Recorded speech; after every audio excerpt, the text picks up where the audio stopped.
నమస్కారం. మా PSR Apple TV channel వీక్షిస్తున్న ప్రేక్షకులందరికీ నా హృదయపూర్వక స్వాగతం. ఈరోజు ముఖ్యాంశాలతో మీ ముందుకొస్తున్న నేను మీ ప్రసాద్ అల్లమరాజు. మీడియా సంస్థలు కావాలని చెప్పేసి పదే పదే ఒక వ్యక్తి యొక్క వ్యక్తిగత స్వేచ్ఛకు భంగం కలిగించే విధంగా మహిళని చూడకుండా ఫోటోలు పెట్టి అన్యాయంగా అక్రమంగా ఏది పడుతుంది మాట్లాడతారు. వంశీ అంటాడు. వంశీ అటు దొరకలేమన్నా మామూలు గట్టిగానే అవుతున్నాను పని. ఇప్పటికి కూడా వాడు వదిలిపెట్టే ప్రసక్తే లేదు. వంశీ అంటోని మహా న్యూస్ ఇవ్వడుండే అండి. వాడు కూడా చిన్న స్టింగర్ గా పని చేసుకుంటుండే, ఆంధ్రజ్యోతిలో పనిచేసిండు. అప్పుడు సేమ్ ఇట్లా ఎంఆర్పీఎస్ మాట్లాడితే వాళ్ళు దాడి చేస్తే ఆ కేసు కూడా జైలుకి పోయాడు వాడు. మరి ఇలా మహా న్యూస్ అదే తట్టైనా కొడతాను మేము కూడా అనొచ్చా, మాడొచ్చా? అంటే ఇలాంటి కార్యక్రమాలు చేసి, ఇలాంటి లంగ పనులు చేసి, ఇలాంటి ఇల్లీగల్ దందాలు చేసి మీరు ఒక మీడియా ఛానల్ కొందరమైనవారు అని చెప్పి మేము కూడా అనొచ్చు కదా. అంటే నువ్వు చేసినటువంటి పనులు, మీ ఇళ్ళలో జరిగేటువంటి పనులు ఇతర మహిళలు కూడా చేస్తాను నువ్వు అనుకుంటున్నావా? అది మీకున్నదేమో కల్చర్, మా దగ్గర లేదు. ఒక మహిళ యొక్క స్వేచ్ఛని భంగం కలిగించేటువంటి రైట్ ఓడించింది నీకు. ఈ రోజు వరకు ఫోన్ ట్యాపింగ్ కు సంబంధించి ఆ విచారణ చేసినటువంటి ఏ ఒక్క సంస్థనైనా సరే విచారించడానికి ఇది బయటకు వచ్చని చెప్పి చెప్పిర్రా?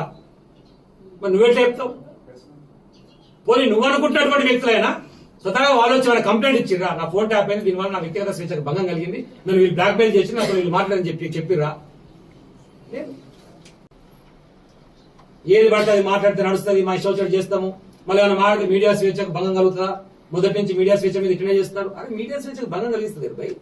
వాస్తవాలు చెప్పు, నువ్వు వాస్తవాలు ఏమన్నా చెప్పు.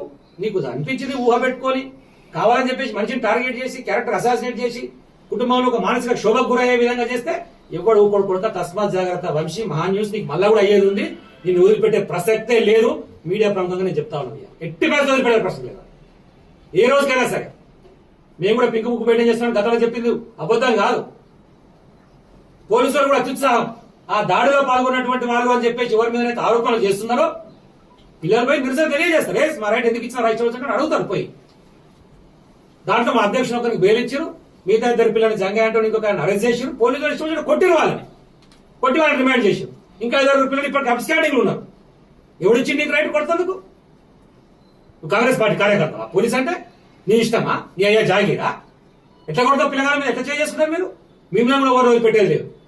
ఎవరెవరైతే దాంట్లో పాల్గొన్నారో అందరి పేర్లతో సహా రాసుకుంటున్నాం. మీ సంగతి కూడా తేలుస్తాం. కోర్టుల చట్టాల ద్వారానే మీ మీద కూడా రిట్టేసి మిమ్మల్ని అందరూ కూడా కోర్టుకు ఈడుస్తాం. ఎప్పుడు జరిగింది ఇట్లా పరిస్థితి? తెలంగాణ ఉద్యమంలో పాల్గొన్నటువంటి వాళ్ళ మీద సేమ్ ఇదే దాడి జరిగింది పోలీసుల ద్వారా. మళ్ళా దాన్ని ఈరోజు మళ్ళీ ప్రవేశపెడుతుంది. మీరు డయాబెటిక్ అయి ఉంటే ఒక్క fasting blood sugar, post prandial blood షుగర్తో సరిపెట్టుకోకండి. మీకు కావాల్సింది సంపూర్ణ డయాబెటిక్ ప్యాకేజ్. అందుకే యాపిల్ డయాగ్నోస్టిక్ సెంటర్ వారు అందిస్తున్న యాపిల్ డయా కేర్ కేవలం 599 రూపాయలతో అన్ని రకములైనటువంటి డయాబెటిక్ పరీక్షలు నిర్వహించబడును. ధర తక్కువ, ఫలితం ఎక్కువ. సంప్రదించండి 8008804014 9000009798.